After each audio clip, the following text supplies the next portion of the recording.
And start with you. That's the first thing, because you need to study yourself and know how you think and how you do not think, and then love yourself for all that you are and all that you're not.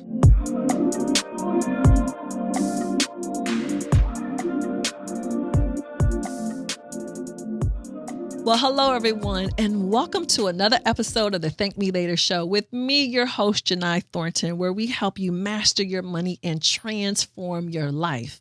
And the transformation that we're focused on today is money mindset. So I'm going to say it again, money mindset. And it's going to make a lot of sense why we're focused on mindset in the context of your money, my money, everybody's money. So if you're new to the show, welcome. We are so excited that you're here. And if you are a returning guest, thank you so much. We're happy that you are rocking with us at the Thank Me Later Show with Jini. So I need you to do a couple of things. I need you to like our content. I need you to comment. Please share it. And also, of course, please subscribe.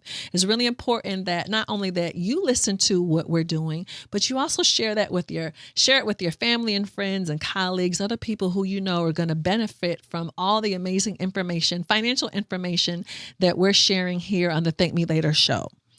So mindset shifts. So of course, y'all know most of the time we get the most amazing subject matter experts who will come on the show with us and break everything down for y'all. So I'm excited today to introduce our special guest, who is Mechelle Davis. I'm going to read her bio and all the technical stuff, but I also want to explain my personal relationship with Mechelle as well. So Mechelle is a highly respected spiritual wellness coach and certified yoga therapist with over 18 years of experience. Mechelle has owned and operated the Yoga Hive Healing Art Studio, one of a few African-American owned and operated yoga studios in South Atlanta, and has served that community since 2006. Now, during the pandemic, the studio pivoted, like a lot of other people had to pivot, and repositioned to offer virtual classes and private wellness sessions. Now, the Yoga High's virtual classes can be viewed worldwide. Mechelle, who is trained by renowned teachers, brings a practical and transformative approach to yoga, meditation, and holistic health. So, of course, you can check out the studio at yogahive.com, and you can follow them on Instagram at Yoga Hive Studios. Well, hello, Mechelle. Hello, Jini. How are you? I am so happy that you're here. So I read all the technical stuff about your background, but you and I have worked together. How long now, you think? Goodness. It's been a while. Over 10 years, I'm thinking. Yes, Yeah, I'm thinking over 10 years. I started really just going to her studio to take yoga classes. And then I started experiencing some life transitions. I was like, wait a minute, Mechelle, do you meet with people one-on-one? And, where you and I really got into a rhythm was when I found my biological family. Yes. And I think I was meeting with you almost every week at that point. Yes. Kind of helped me get my footing. Navigating the waters. Navigating those waters. So I understand I had to do a little mindset shift, to prepare for that life transition. Right. But it's just been a pleasure to work with you. You've been a guest of ours before. And Yes. you have co-authored with me. So just super excited that you're here today. Thank you for being here. Thank you. So I wanted to talk about mindset shift today. And it was really important to talk about this in the context of money. And I know I've shared this story with you before. I remember I was at our favorite place. I was at Canyon Ranch. Many years ago, I was there, and I was meeting with a therapist, and I was just talking about what I had, going on and business-wise, financially. And she looked at me and she's like, Jini, I am tired just listening to you. Literally, this woman said this to me. So obviously it shocked me that she said it. And what it really helped me understand was I was so in survival mode. Right. And I didn't need to be in survival mode anymore, but it had become so normal for me. I didn't even realize it until I had this session with this woman. This is probably about like 15 years ago. So I wanted to really just kind of start talking about that, in the context of mindset. That helped me begin my mindset shift. What does the term mindset shift mean? What does it even mean? That's a great question. Mindset shift to me means a change in one's attitude and perspective. You have to start there. If you continue to do the same thing over and over, you will Get the same thing. get the same results. Right. So the shifting and the mindset shifting is basically the change. And it's not change unless you change. But just like how I needed that moment of someone outside of me to kind of grab me, you know, she didn't physically grab me, but that's how I felt.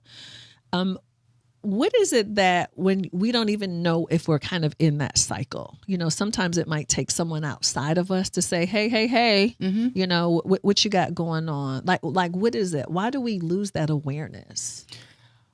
I don't know, but, you know, I tell you what, I thank God that that person you mentioned outside of yourself that actually can come through and give you that shift, because that happened to me years ago. I had been in business for maybe about 5 years, and I had a client and friend. She's a licensed clinical social worker, and she was coming to me, and we would talk, and I would always, she'd ask me, how am I doing? How's business? And I would say the same thing. I'm just keeping my doors open. Keeping my head above water. I got so used to saying that. And one day she said to me, Mechelle, why do you keep saying that? You've been in business for 5 years. I think your doors are open. Right. And I had an aha moment. So I think sometimes we need that little wake-up call from someone that we trust, and we can hear them. Right. We can hear them. Because you have to hear it. You have to hear it. Yeah. And I can see how that could be shocking, because you get used to saying that. You've heard other people say that too, you know, keeping the doors open, keeping the lights on, versus like, no, this is a thriving business. It became our mantra in song, keeping your head above water. Right. I'm saying it all the time. Right. So how do you know when you're in a state of survival? And I'm thinking really about financial survival, because again, I've noticed culturally, surviving is so normal. You know, we've seen our parents do it, you know, and that was kind of like the status quo, like, ooh, you know, like that was keeping your head above water. Keeping your head above water. So like, how do you know when you're in that state? Because it becomes so normal. We normalize it. We kind of know it, but we dismiss it and place it in that normal state. But I think when you get tired of flailing around, and this is not what you want. Right. It everything inside of you at the cellular level says, I'm mismatched. This is not what I want. Right. And it's disturbing. And so once you become disturbed in your own spirit, I think you know something's not right. And then you begin to seek. Right. And I could see that if someone's getting disturbed by it, how that could either like motivate you, like, I'm not sure what to do, but I got to kind of figure this out. Or if you don't know what to do with all of those feelings, like, you know, I'm sick of struggling. I'm sick of living like this. I'm sick of just keeping my head above water. That I could see people taking that energy and doing something negative with that too. Absolutely. You know, medicating themselves. Absolutely. Running from it because you don't know what to do. You just know that you're uncomfortable. And when you're disturbed, we seek comfort, we seek peace, however that may look like. However it may come. And we need some help. Right. Yeah. So, Mechelle, what are some of the common barriers for mindset shifts around money? I think you mentioned it when you say we watched our parents or we watched people in our lives, in our environment, and it becomes normal to us. And then sometimes it even becomes a little sacred to us to dismiss what they did almost seems like a disservice or disowning of the people that you love. Because we think if this is the way it was done and I'm saying I don't want to do it, how do I disconnect from the way that it's done that's not working and not disconnect from the person that's doing it because I don't want to be misread that I'm judging them. Right. So it's almost like paying homage to them. It does. By continuing the pattern. It does. And that's a big barrier. Yeah. No, I think I'm having a personal aha moment too. You know, I grew up in a family that exerted a lot of effort to hide financially. So I had a couple of relatives who did really well, and they went through to great lengths So I just kind of thought that was the standard. You know, that's what you did when you started to kind of do it better. Like you didn't want anybody to know that. But I think it was a way of showing respect Exactly. for my family, paying homage to my family, continuing that behavior. And I don't mean doing the opposite, you know, of being braggadocious and being out here acting crazy, but I was trying to fall in line with what I had been essentially taught or showed.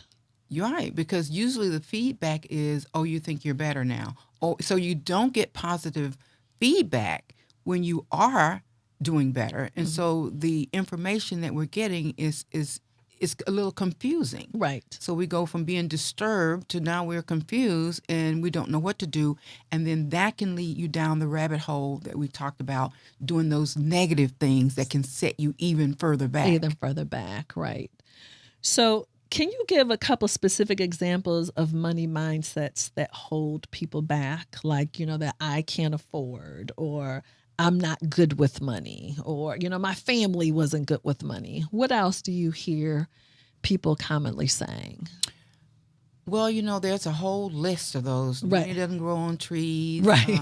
Right. You got to save for a rainy day, which is true. Right. But we want to bring balance to it. You know, I think that some of those statements, phrases that are made are true. Right. But we actually have to bring balance to them and make sure that we're not going overboard, tipping the scale in the opposite direction, which will put us in the space of fear. Right. So we are so afraid that we stay stuck in that space. And I'm guilty of that. Oh, me too. I'm guilty of it. I'm going to tell you. You know, I lived in fear financially for a long time. And I think it just kind of came from the trauma of, you know, when David and I started out, we were really struggling financially.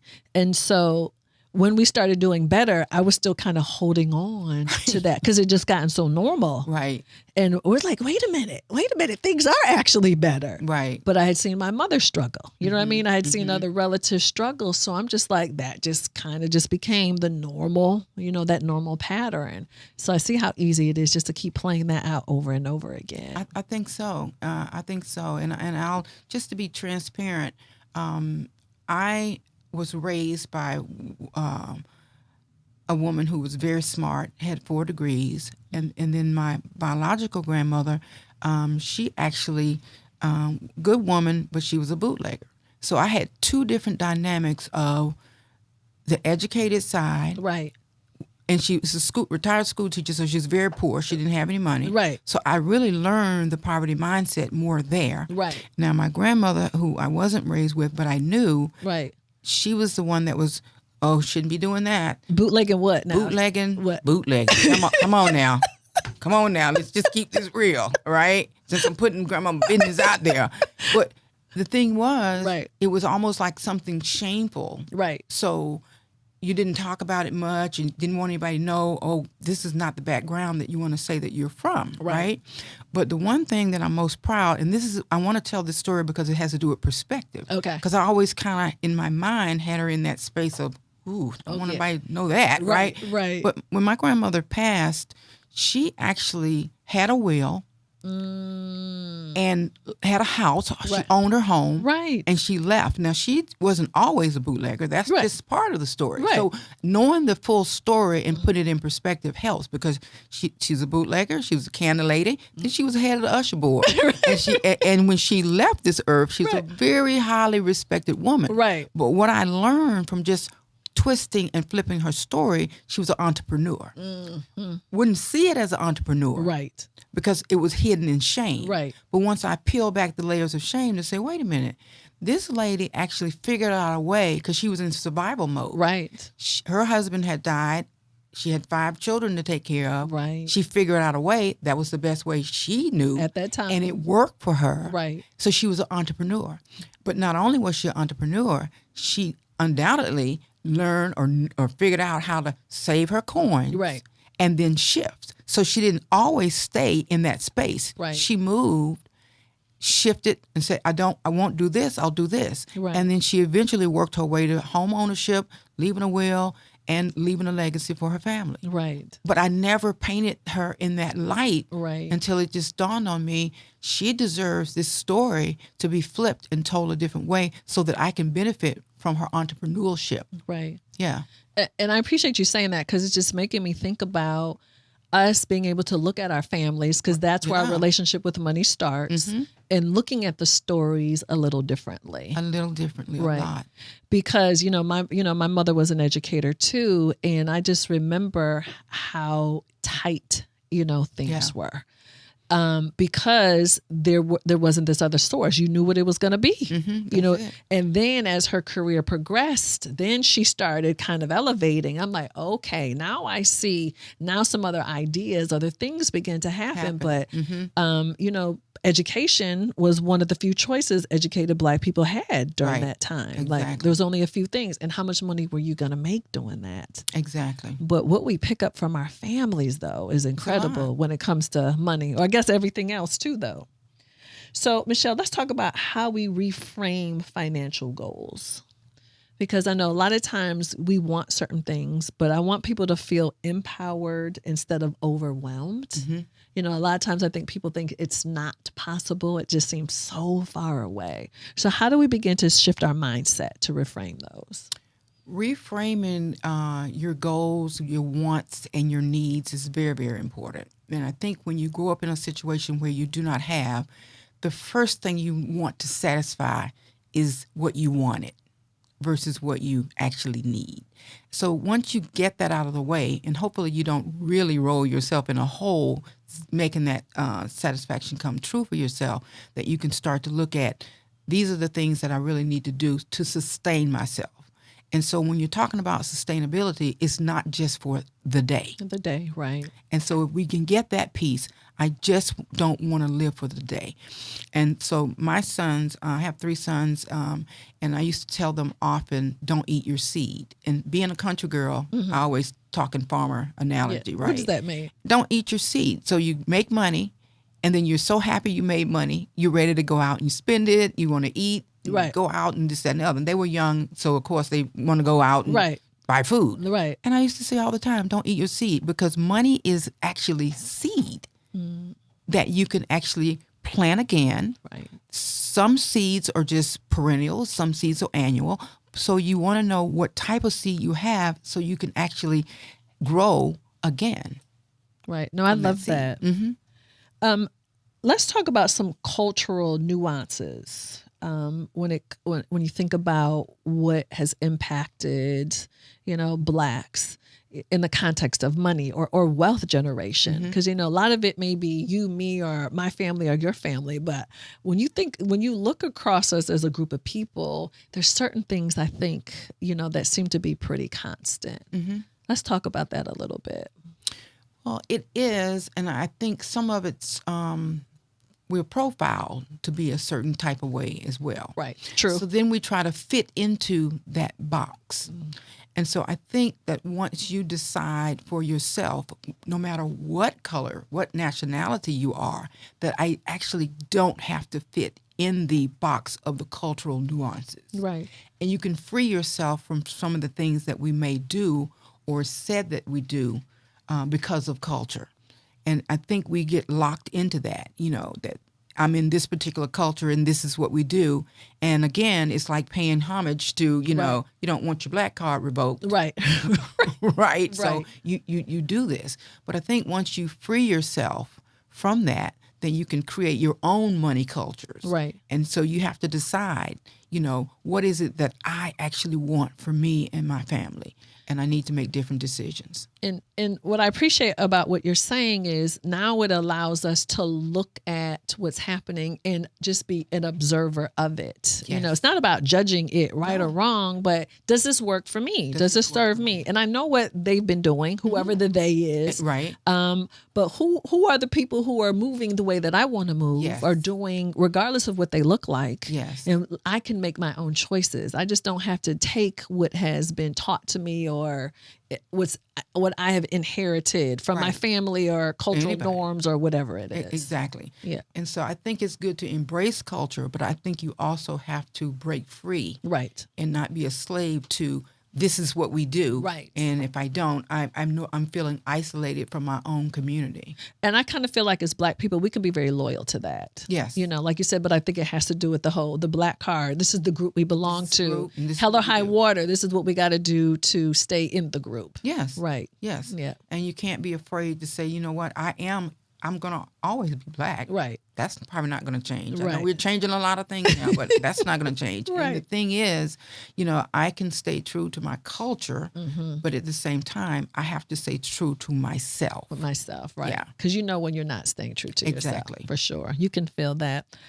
All right. I'm excited. We're getting ready to transition to a Thank Me Later hotline question that we have for you today, Mechelle. Excellent. Let's hear it. Hi, my name is Shannon from Anguilla. I feel like I've been in a constant state of playing catch up in my finances. I'm not sure how to make a change, but I know that I need to. Where do I start?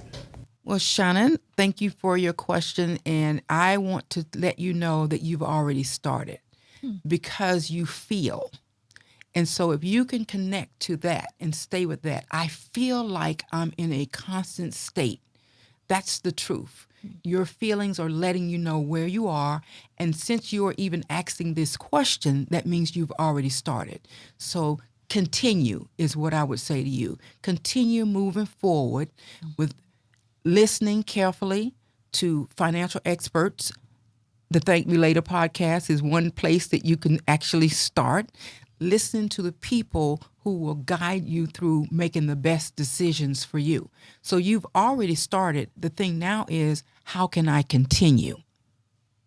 You know, it's funny when I hear you say that, Mechelle, I just keep thinking about people who are trying to run from the feeling. You know what I mean? Because you don't want to feel bad, Right? But it's here to try to get your attention. Yes, yeah, absolutely. Yeah. So, and if we could kind of again observe it, Yes. you know, kind of from like this neutral third party perspective, like what is it here to show you? Don't run from it. Right. Emotions are instinctual. You know, I just did a talk a couple of weeks back on emotional stability. And so we think that we're supposed to shift our mind, our emotions, you know, and not have them and hide them. But they are actually like your little security guards. They actually let you know when something's not right. They actually let you know when you need to shift.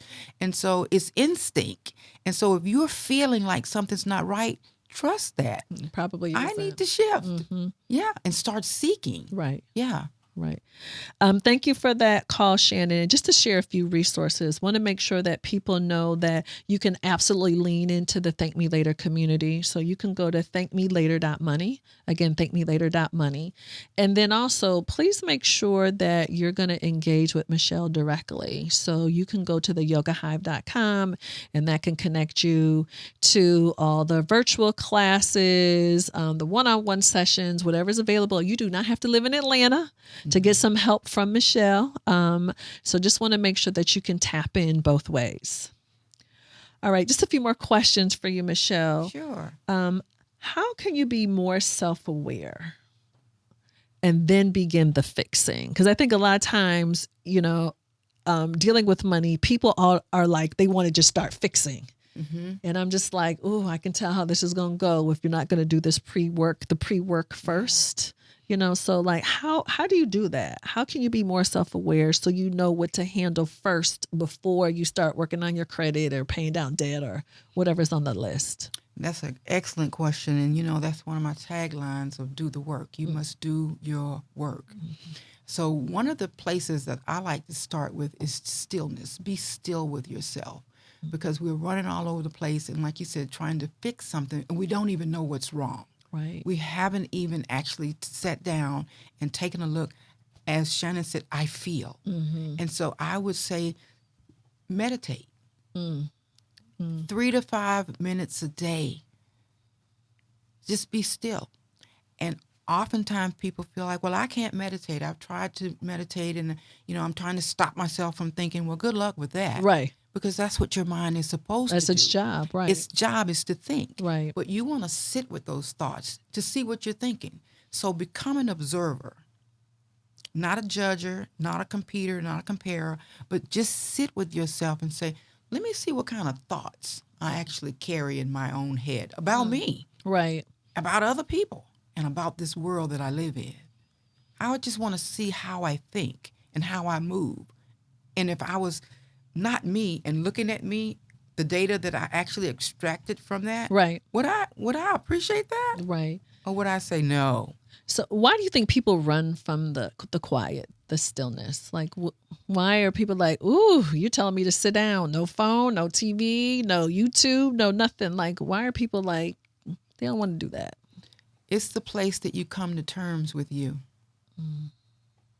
It's the place that you open eyes, open heart, and look at you. And for most people, it saddens them because they know inside of them that they can do better. They want better. Right. And they know better. And then that can be the struggle right there. And then often if they feel like I just can't do this, then they look to outside sources Right. to quieten that. Because your inner space, your inner child is always going to be reaching out for you to actually do better. Right. Right. So how do you know, like, what are some of the signs that it may be time to make a shift, a mindset shift? Like, what's kind of happening other than, like you said, I know that you're feeling something, but is there anything else, any other signs or indicators? Well, you want to move past those feelings, but the indicators can be stress. The indicators can be worry. We all know what that feels like. Right? Right. The indicators is like Yeah. I got a bill due and I don't know what to do. We start to feel it physically, Yeah. physiologically in our bodies. It shows up, and sure. we call it stress. So stress has been one of those really overused words now because everything stresses us out. What will make you really sick? But I think we start to actually not feel well in our physical, mental, emotional, financial, and social body.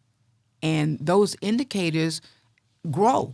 They start out as little indicators. Right. But then they turn into maybe the cable getting cut off. Right. Maybe your phone's getting cut. So it shows up in the physical realm. This is what's happening. You've ignored it. You just let those physiological feelings kind of sit. Right. And then the world says, okay, let me just show you what happens when you don't take care of this. Right.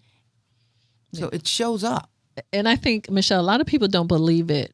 Working in the entertainment industry, working with wealthy people automatically assume, oh, when I have a lot more money, Yeah. everything is going to magically be better.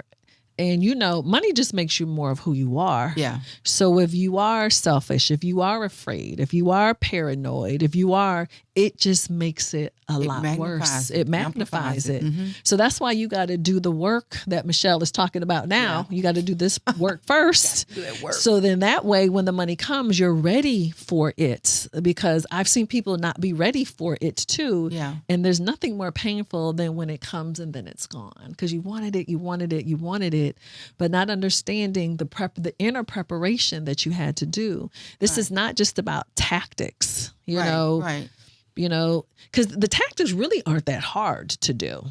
But now it's just the inner work is the real work. It's the real work. Right. I was in that situation. I worked in corporate for years in IT. So I have an IT background. And I had opportunity to go from, making a little money to making a lot of money. And I was just excited about that because I had not made this type of money before. So I didn't actually have the money mindset. Now, I was making the money, and I was happy about that. Now, I did a few good things with it, but I realize now that I've grown my money mindset, I could have did more. Of course, that's hindsight. I can't go back and change that. But it's important now to share this information because people that are out there now that's doing the same thing or want to do something different, they need to know that, yeah, you're going to make some mistakes. But if you can listen and listen carefully, you can shift that quickly and not wait as long as we did. So we tell you about these things so that you can actually make that turn. Right. Because I desired a different mindset. But my poverty mindset was stronger than my money mindset at the time. Right. Okay. Yeah, I see that all the time. Yeah. Yeah. Now, let's go on the opposite end. How do people know that they're on track? Because everyone's not like struggling with it, but some people are like, hey, I just need to be affirmed that I'm kind of heading in the right direction? Like, how does that show up? If their mindset is now correlating properly with their finances.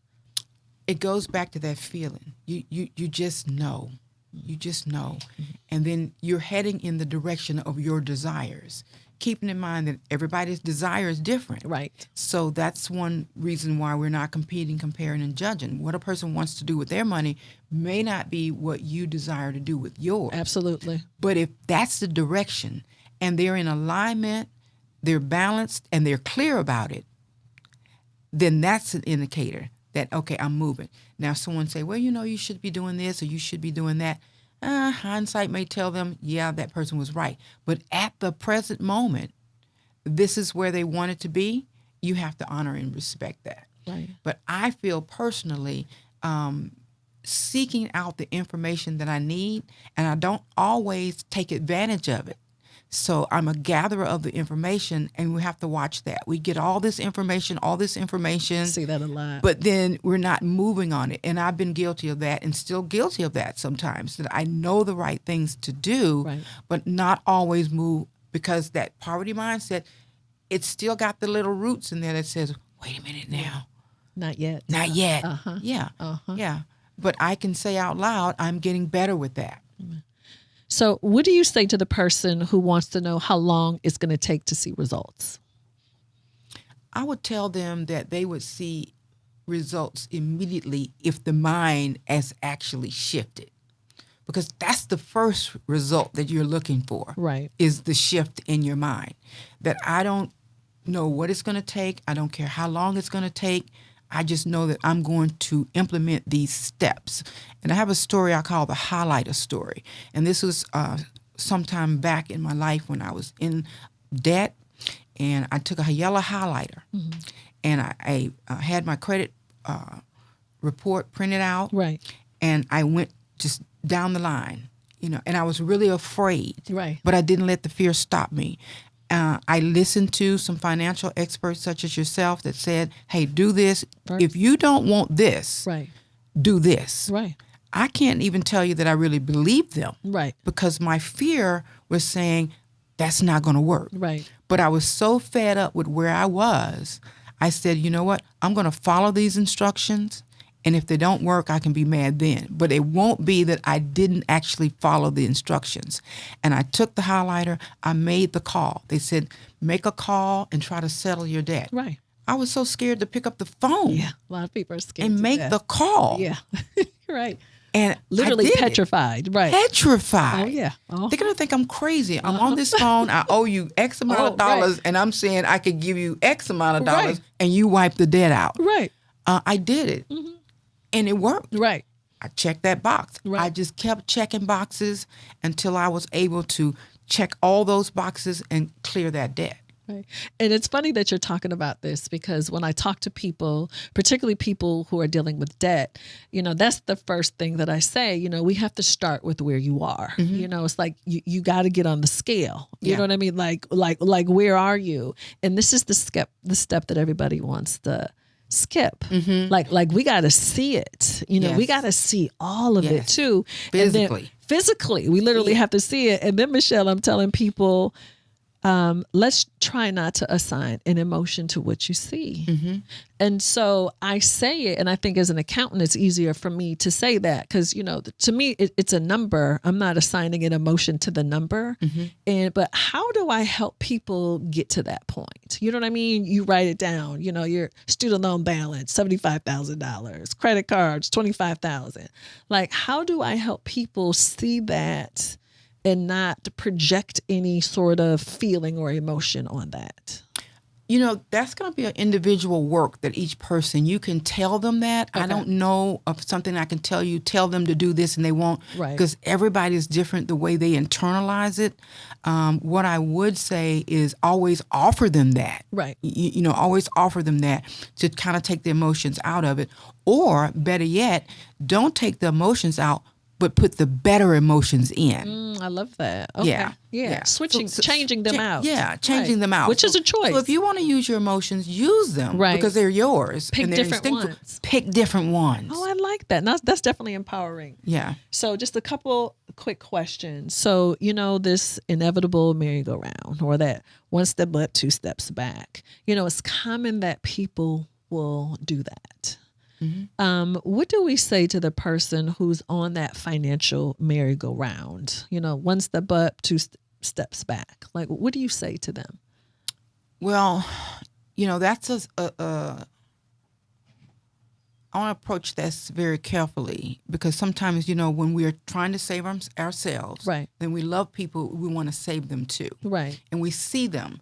Yes. Now, if you're in the position that you're in as an expert, of course, you can just tell them. Right. But as a friend, a relative, or whatever, you see people, the first thing I suggest is ask them permission to even ask the question. Gotcha. Get permission that, do you mind if I ask you something? This is going to be personal. Gotcha. Okay. But I have something on my heart that I wanted to ask you. I love that. And then let them actually give you entryway to actually express yourself. So you're not just projecting what you think and Right. what you want onto them. Now they're ready to receive. Now they're ready to receive. Right.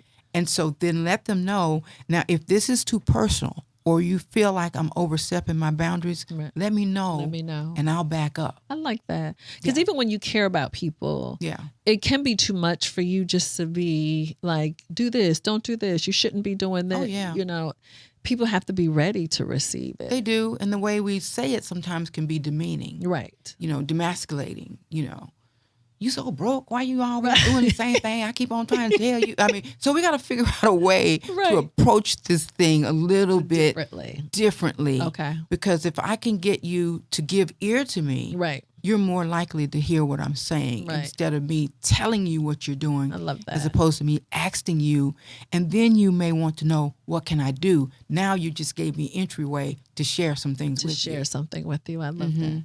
So before we wrap up, anything else you want to share, about mindset, money mindset? I think we covered quite a bit today. I think that if that's something you want, if that's something you desire, you'll stop at nothing. And start with you. That's the first thing. Because you need to study yourself and know how you think and how you do not think.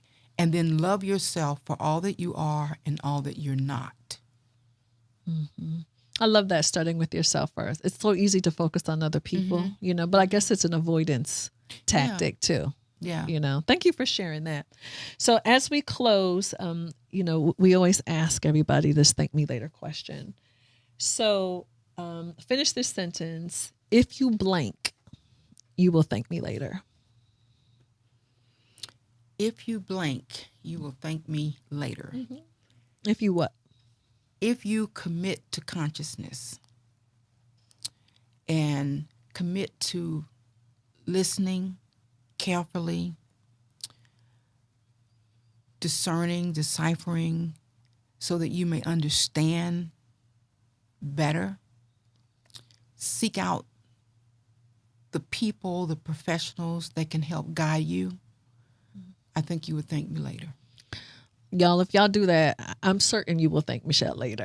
There's no question about that. There's no question about that. Thank you again, Mechelle Davis, for being here today. Thank you for being such a good friend personally and a friend of the Thank Me Later community. It definitely means so much. So want to share a few more resources for folks so they know how to find you.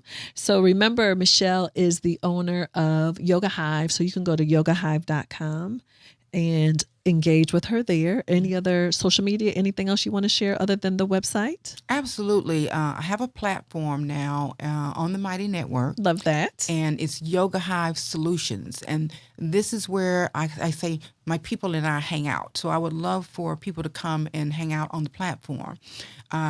It's a self-care collective community. And what we do in this community, the virtual classes are there. That's how you access the virtual classes.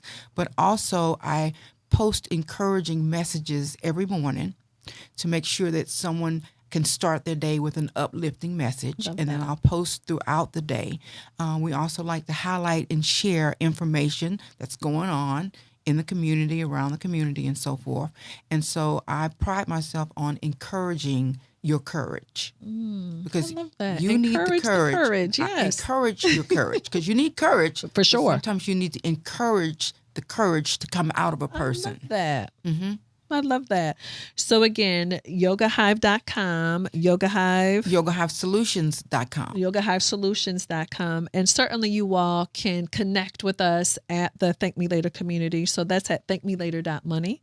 And you can engage with us. Anything on our Money Mindset Masterclass, a previous series that we have done with Mechelle, but anything else that you need to begin to get your footing. You know, this is a lot of the practical stuff, you know, whether it's credit or debt, insurance, retirement, all that could be found within our Thank Me Later community. So again, you know how to stay connected to Mechelle. And then thank you. Thank you for tuning into the Thank Me Later show, where we help you master your money and transform your life. The thankmelatershow.com. And of course, you can follow me personally on social media at Jini Thornton and at TML Money. We'll see y'all next episode. Thank y'all for hanging out with us today. Thank you.